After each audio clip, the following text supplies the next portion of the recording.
Ulam ng mga Inday, tortang talong. Napakuluan ko na pala at natanggalan ng balat ang ating talong. Pag ako nagtutortang talong, ito ang aking breading mix.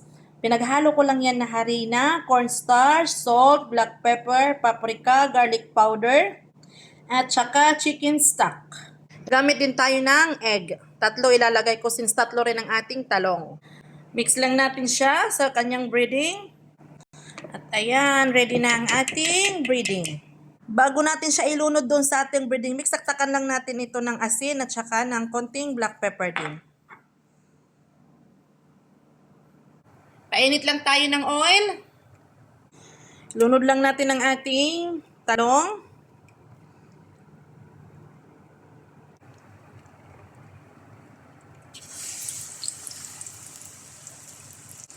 Baliktarin lang natin. Ayan. Golden brown ang ating tortang talong. Ayan na, luto na. Hanguin na natin siya. At ready na ang ating tortang talong. Thank you. God bless, buyers.